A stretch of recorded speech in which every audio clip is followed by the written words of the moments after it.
ভিডিওর শুরুতেই তোমাকে একটা কথা বলি, শোনো। সূর্য নিজেও ভোরবেলা দুর্বল থাকে, তারপর ধীরে ধীরে শক্তি আর সাহস সঞ্চয় করে।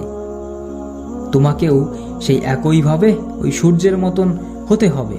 তোমার সাফল্যের পথে অনেক বাধা আসবে, অনেক বিপদ আসবে, কিন্তু কখনোই দুর্বল হয়ে পড়ো না, কখনোই হতাশাগ্রস্ত হয়ে পড়ো না, কখনোই ভেঙে পড়ো না। বরং এই বাধা থেকে, বিপদ থেকে, হতাশা থেকে শিক্ষা নিয়ে সাফল্যের পথে চলতে থাকো। বুক ভরা সাহস নিয়ে চলতে থাকো, দেখবে সফলতা একদিন তুমি পাবেই। মনে রেখো, এই পৃথিবীতে যে সব থেকে গরিব, যার না আছে অর্থ, না আছে গাড়ি, না আছে বাড়ি, সে কিন্তু প্রকৃতপক্ষে হতাশ ব্যক্তি নয়, সে কিন্তু প্রকৃতপক্ষে দুর্বল ব্যক্তি নয়। একজন হতাশ ব্যক্তি হলো সে যার জীবনের উদ্দেশ্য সম্পর্কে কোনো সঠিক ধারণা নেই। একজন দুর্বল ব্যক্তি হলো সে যার নির্দিষ্ট কোনো ধারণা নেই, যার জীবনের কোনো সঠিক লক্ষ্য নেই, যার জীবনে কোনো স্বপ্ন নেই। তোমার কাছে প্রচুর অর্থ থাকতে পারে, প্রচুর সম্পত্তি থাকতে পারে, কিন্তু প্রকৃতপক্ষে তুমি জীবনের সুখ নাও পেতে পারো। আজকে তুমি নিজের কাছে কয়েকটা প্রশ্ন করো। বিশ্বকোটি প্রজাতির মধ্যে কেন তুমি জন্মগ্রহণ করেছো মানুষ রূপে, এ পৃথিবীর শ্রেষ্ঠ জীব মানব রূপে? কী বা তোমার উদ্দেশ্য, কী বা তোমার গুরুত্ব রয়েছে এই প্রকৃতপক্ষে এই ভূমিতে? তোমার উদ্দেশ্যই হলো সফল হওয়া। হ্যাঁ, তোমার উদ্দেশ্যই হলো সফলতা অর্জন করা, একজন প্রকৃত বিজয়ী হওয়া, একজন প্রকৃত যোদ্ধা হওয়া। তাই প্রিয় ভাই আমার, ছোট বোনটি আমার, ভরসা করো নিজের উপর, ভরসা করো আমাদের রবের উপর। মনে রেখো, তোমাকে সৃষ্টি করা হয়েছে নির্দিষ্ট কোনো কাজের জন্য, যেটা একমাত্র তুমি পূরণ করতে পারবে, আর এ দুনিয়ার দ্বিতীয় কেউ নয়। তুমি সৃষ্টিকর্তার সম্পূর্ণ নিজস্ব ধারণা, তুমি সৃষ্টিকর্তার সম্পূর্ণ নিজস্ব রূপ। তিনি তোমাকে পাঠিয়েছেন সম্পূর্ণরূপে, অনন্য অদ্বিতীয় কিছু ক্ষমতা দিয়ে, এবং তিনি তোমাকে সর্বোচ্চ মাত্রায় বিশ্বাস করেন যে তুমি অবশ্যই নিজেকে আবিষ্কার করতে পারবে।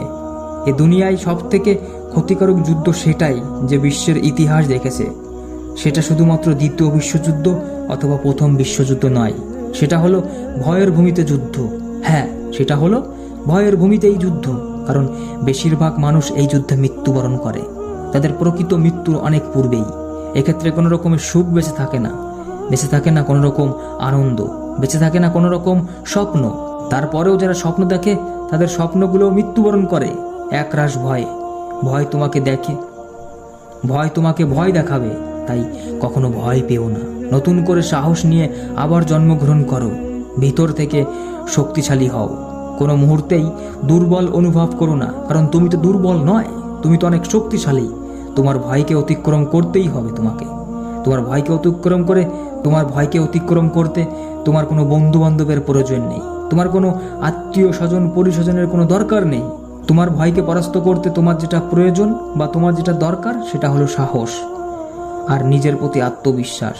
সাহস মানেই ভয়ের অনুপস্থিত নয়, কিংবা সাহস মানেই গর্ব নয়। সাহস হলো এমন কিছু, যখন তুমি ভয়ের সম্মুখীন হবে তখন তুমি মরতেও পিছুপা হবে না। সাহস হলো এমন কিছু, যখন অন্যরা বলবে না কিন্তু তুমি বলবে হ্যাঁ। সাহস এমন কিছু, যখন অন্যরা ছেড়ে দেবে কিন্তু তুমি তখন চলতে থাকবে। সাহস হলো এমন কিছু, যখন তুমি সাফল্যর সিঁড়ি চড়বে অন্যরা তখন নিচে দাঁড়িয়ে থাকবে।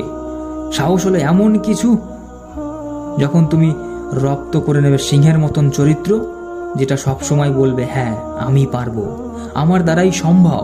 যখন একে একে তোমার চারপাশে মানুষের ভয়ের ভূমিতে মৃত্যুবরণ করবে, কিন্তু তখনও তুমি লড়াই চালিয়ে যাবে তোমার স্বপ্নের জন্য, তোমার লক্ষ্যের জন্য। সাহস যখন তোমার চলার পথে হয়ে উঠবে কঠিন থেকে কঠিনতম, কঠিন থেকে কঠিনতর, তখন তুমিও হয়ে উঠবে কঠিনতর থেকে কঠিনতম, এবং চলতে থাকবে বীরের মতন।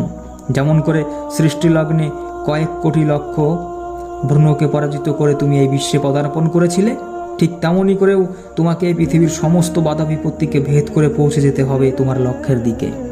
যতই বাধা আসুক না কেন, যতই তোমার রাস্তায় বিপদ আসুক না কেন, তুমি তোমার লক্ষ্যে অটুট থাকবে। অবশেষে তোমাকে ওই একটা কথাই বলতে চাই, ভরসা করো নিজের ওপর, ভরসা করো এই পৃথিবীর পরিচালকের উপর। মনে রেখো, শিয়ালের মতো 100 বছর জীবন ধারণ করার চাইতে সিংহের মতন একদিন বাঁচা অনেক ভালো।